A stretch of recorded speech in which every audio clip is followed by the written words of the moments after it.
Hello everyone, my name is Butch, here representing the shotguns in our discussion on home defense.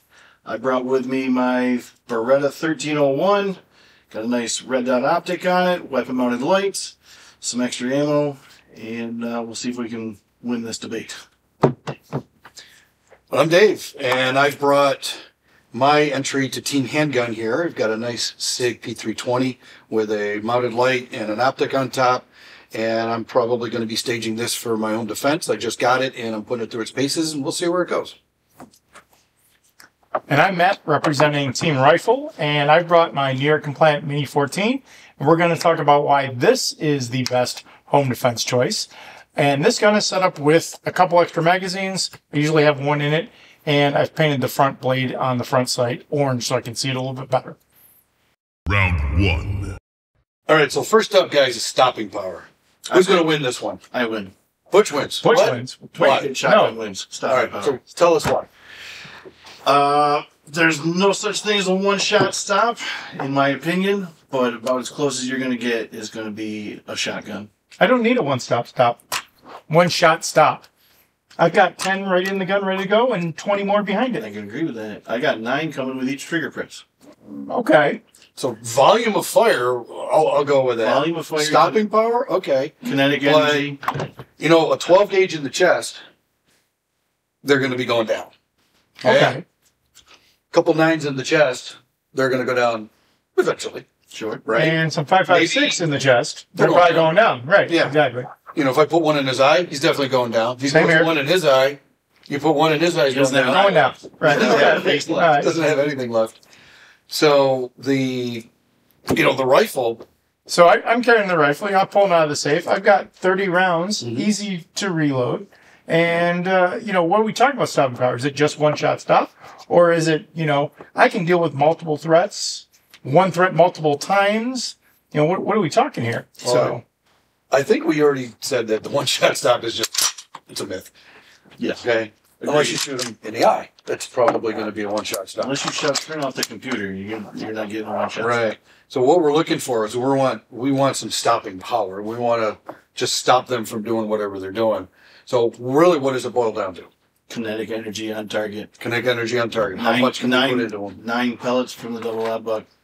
All Okay. in one spot. You get a good load, like an HST round, flight control round, Okay. something that's holding your pattern together, makes it nice, predictable, coming out of a So 12 gauge. you've got that, but you also got a lot of recoil. Might not be appropriate for all people. We'll talk about that more, right? I can see where you're going with that, but I can still make the argument that this rifle, a couple rounds from this, probably you're not coming back into the fight. And some people can control this better and shoot this better than that 12 gauge. So with recoil, okay, you've got a lot of recoil. You've got some recoil. There's definitely some recoil in this. I'd say the advantage to this one is I could handle this probably one-handed a lot easier if I'm having to deal with something else, like I've got a family member with me. Mm-hmm. So the portability in this and the easy manipulation is going to work, right? Whereas I have a with sling. somebody else, you could just drop it on the sling. Yeah, I got the sling, so I have some portability. I don't have a sling on it, but I have the capability of putting a sling on. I don't tend to leave a sling on it for keeping it for home defense, just personal preference. Okay. But I get it. only a good option to have. So Mine that sits throughout there. Oh, sorry. Oh, no, mine sits in the safe with the sling on it, ready to go. I can put it on, do other stuff if I need to, maintain control of it. That's just my theory on having the home defense gun. You were going to say? So you threw up, like you pick up the gun, you've got 30 rounds ready to go. Right. My thing is, I pick up this, I got 10, and I've got to grab 2 extra mags since we're in New York State to make that 30. Yep. Okay. So we're going to talk just about showing carrying up on. with What do you got on the a gun? lot of stuff. Yeah. I'm holding 7 in the gun, another 6 on the sight caddy, and then over here I put 2 slugs. Just to have a little extra on there. Yeah.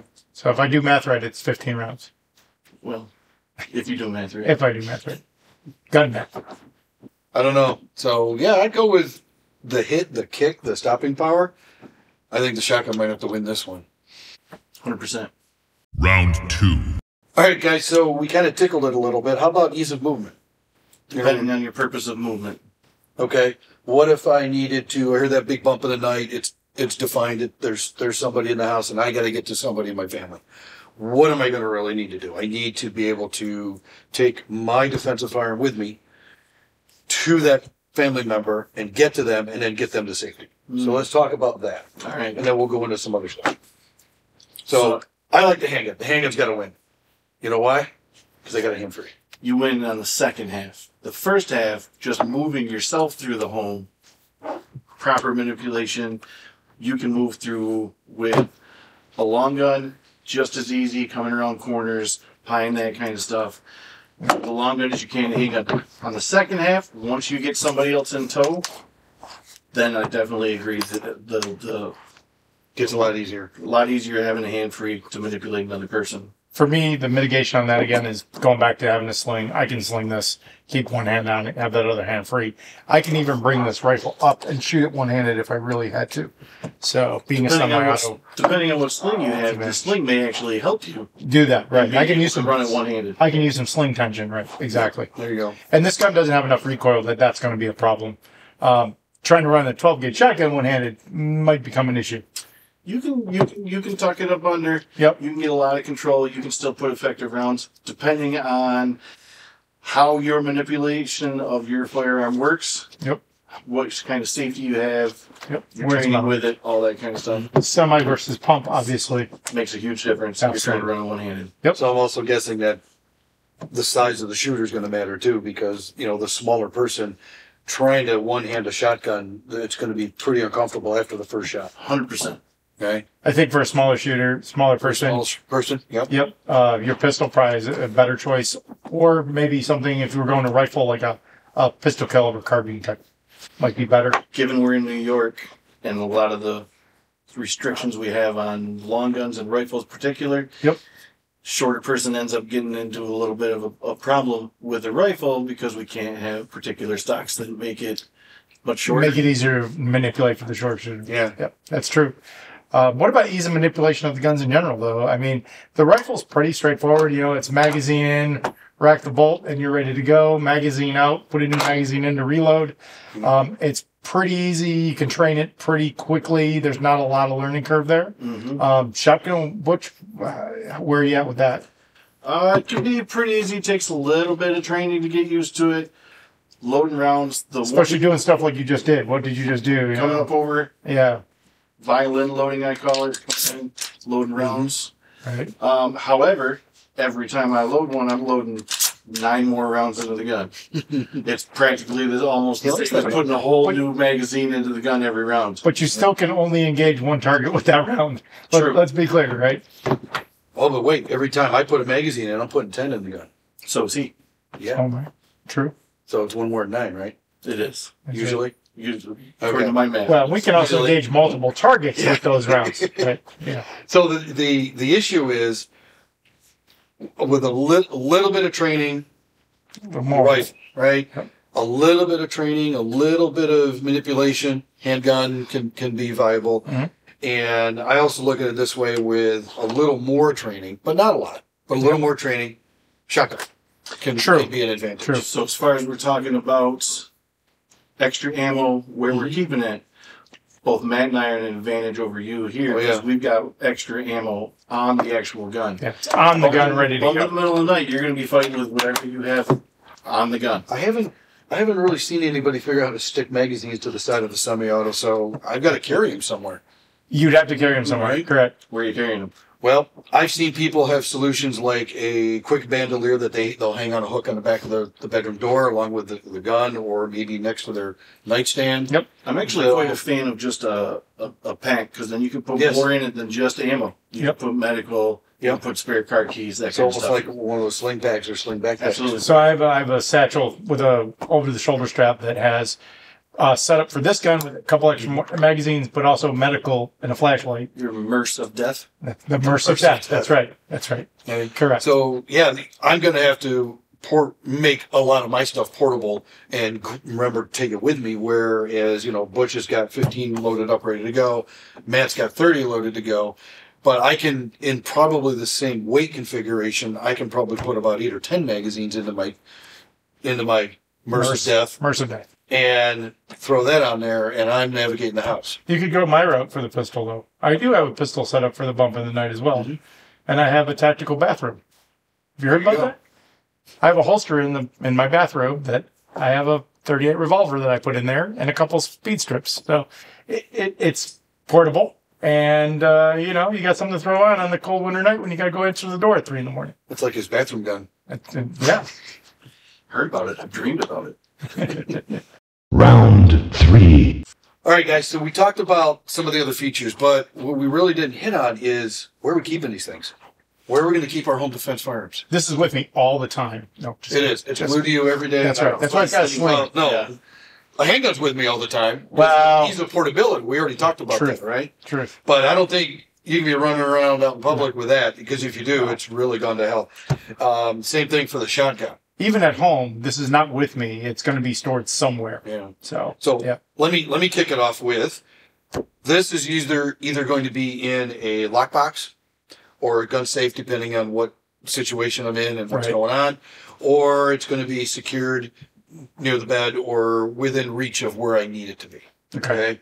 And then the extra magazines, everything are going to be in that satchel, the sling, or whatever option I decide to use, Right. so I can just easily grab all that stuff, and then I'm geared up, I'm ready to go, and then I can go decide what I need to do with it. Right? So quick question on that. Is this in addition to your normal CCW gun? So Yes. Is this your home gun? This is probably going to be Okay. like the configuration for my home gun. Got it.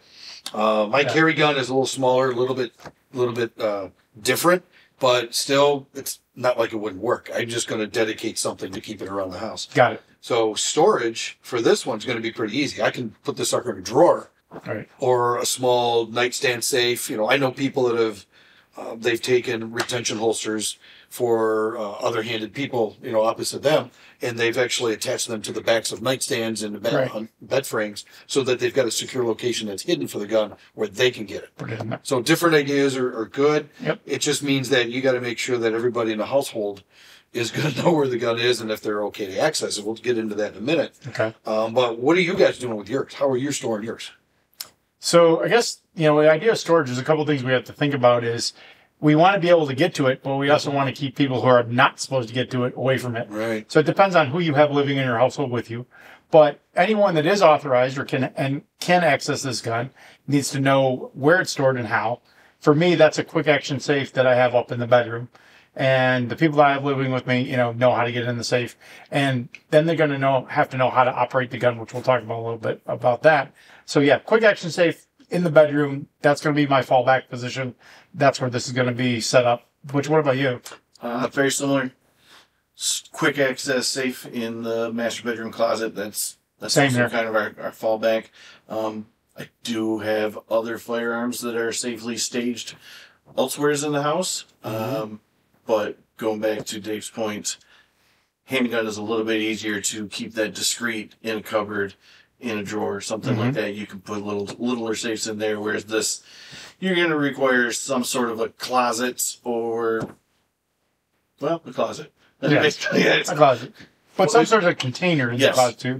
Bigger container. Yes. Yeah. You know, and I've seen configurations where you mount them under the box spring under the bed, where they're very, very, very well hidden, and it's just a Right. push of a button or a release of a lever, and the thing Yep. drops down, and there's the long gun right Sure. there. Seen those. I've seen headboards where it has a hidden storage spot for long guns too. In essence, what's our goal when we have our gun? We'll call it ready access storage. The goal is balancing between safety and security Mm-hmm. of the firearm and also accessibility for both us and then any other authorized people that either would live or be visiting our Right. home. Yep, Right. agreed. So what's another big thing? You know, we keep talking about other people in the house. Matt led into it a little bit. What's that other big thing that we're going to have to make sure we've put into place with everybody else in our home? Can they use this gun? Right. They use Can they use it and are they comfortable And using it? Exactly. Right. So that's My wife can use this, but she's much more comfortable using that. Well, and, Right. and on that note, I've had this out for the whole talk, and this would be my rifle set up in the quick action safe. But honestly, for my wife, that's why I have this sitting over here. You know, this is her rifle. It is actually a PCC pistol caliber carbine, but this she's much more comfortable shooting this than she would be even with the 5.56 out of the Mini. My wife enjoys shooting the Mini, but she also would prefer PCC. We have a Ruger PCC that she likes quite a bit, actually. Right. So that just easier definitely to comes shoot. into play as to not only can somebody have access to it, should they have access to it, but once they get their hands on it, are they physically capable and comfortable, and also are they trained good enough? If you have somebody living in your house with you that is as trained, hopefully as much as you are, then you get into the Lucky me. advantages of a pistol. Yes, lucky Yeah, you. lucky you. Yeah. Because if I had to, I could hand this off and I could go take care of something else, and I know For sure. that my bag's going to be covered, and vice versa. True. Right? If True. she's first to the gun and she needs to go do something or take care of something, You know it's getting taken care of. yep, yeah, That's and true. she can hand the gun off to me, and I can It's the same. watch her back. Right. So the good thing is, we've got, dual coverage for this, and I don't have a problem having guns ready access in my home unless, I have others coming over, like, other kids or grandkids or family members that aren't as trained up that I've You're got a grandpa now. I know. Oh, yeah, twice. Little one's almost mobile, so I've got to be, boy. I've got to be a lot more diligent That about becomes this. an issue, right? Yeah. Yeah, exactly. So, honestly, I have a better secure location right now that is secure, and there's only two of us that can access it. right. So my carry hand gun and any other guns that are available to us get put into that secure location, and then that lock is engaged, and I know they're not getting to it. As far as ease of training, I mean, which one of these do you think is best for somebody that is not maybe really, really into guns, but is willing to shoot, willing to learn a little bit? Rifle. Yeah, I also agree. A few lessons on this, and you're probably going to be fairly spun up. Yep. And I think the bigger thing that people don't think about is continual training. I think less continual training is needed to maintain at least a decent level of proficiency with a rifle than with either one of these guns. If you're dealing with somebody that is not a gun enthusiast, Yep. but with the rifle, they can go to the range with you a couple of times and have a fun day at the range, Right. and come back very capable with that. Yep. Whereas a pistol or even the shotgun, A lot more work. there's going to have to be actual dedicated training to get good and very efficient with it. And especially for smaller statured people, the shotgun's going to beat them up more, and it's just not as fun for a lot of people. One of the things we learned a long time ago was a shotgun is more of a thinking person's. It's you got to be thinking, and you got to be working with the shotgun as one. It's very involved. Yeah. If you're not shooting, you should be loading. You're always working with the shotgun. That's not a newbie gun? Never a newbie gun. Oh, wait, that's what when I went to the gun shop, that's what they said. Well, Get a shotgun. That's Get a what shotgun, there's they're two, great. right? And buy a revolver to go with it. yep. with a pistol, the hardest part is the very short sight radius on these things. Mm-hmm. It's not really the recoil. It's not so much the manipulation. It's just the accuracy potential. Right. Right? It's short sight radius. It's one-handed manipulation, probably at best during the defensive encounter. It's whereas as Butch said earlier, I'm getting two hands on this gun. Right. With a Same- rifle, you're getting same your here, hands two on the hands on the gun, gun. so you're going to stabilize that Right. thing a little better. But in essence, it's you got to figure out where these things are going to be stored, and how you're going to get to them, and who can get to them. And if they're trained enough to use them. If they're trained enough to use them, Yeah. Surprise, surprise. We're all going to agree that it's all going to come back to training. everything comes back to training. Shocking. Final thoughts on choosing shotgun or any gun for home defense. It's a lot of different factors that come into play. Your personal budget, who's in your house, who's going to have access to the firearm, how comfortable, how well can they do at manipulating and working that particular firearm. Bottom line, you can get a lot of different stuff without all these bells and whistles on it and do just fine. You're going to have to train with it. You're going to have to learn what you can be capable with that particular firearm. That said, you can come out and train. You don't even have to have a firearm. We can help you figure out what's going to work best for you, what's going to work best for your situation, your home. That's what we're here for. All right, so obviously, you guys figured out the handgun's my go-to, right? Only because that's just the way I've got it set up. It's not like I wouldn't grab a rifle or a shotgun. They're pretty close by, but the handgun is the closest. And again, if I'm going to leave you with something and echo Butch, whatever you pick, if you pick the handgun, you got to train with it. You got to get, you've got to be good with it. Just no matter what. There's no excuse for not being good with it. one of the things I learned a long time ago is when I decide to pick up that firearm, I've taken responsibility for the safety of everybody in that area. Whether I'm on range or I'm in a defensive situation, I'm going to own everything now. So I have to be thinking, I have to be on task, I have to be ready to do it. I've got to be visualizing well ahead of time of what I think I want to do.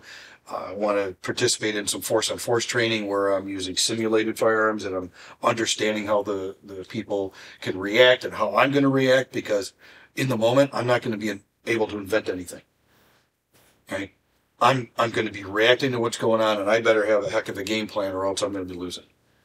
So that's kind of where I want to throw it out there. Matt, what do you want to give to them? Well, I'll echo the idea of training. And even though the rifle is the easier platform to kind of learn for anybody, and can be kind of the dedicated house gun where anybody has access that you want to and can train up on it pretty quickly, it still requires training and practice afterwards. So it's a good option, but don't think you don't need to be trained on it. You really, really do need to train on the rifle as well. So that's my final thought on that. Cool. All right. So, guys, in the end, what do we think is the best home defense firearm? I'm going to say the pistol. Rifle. Right, you're wrong. You're checking. Okay.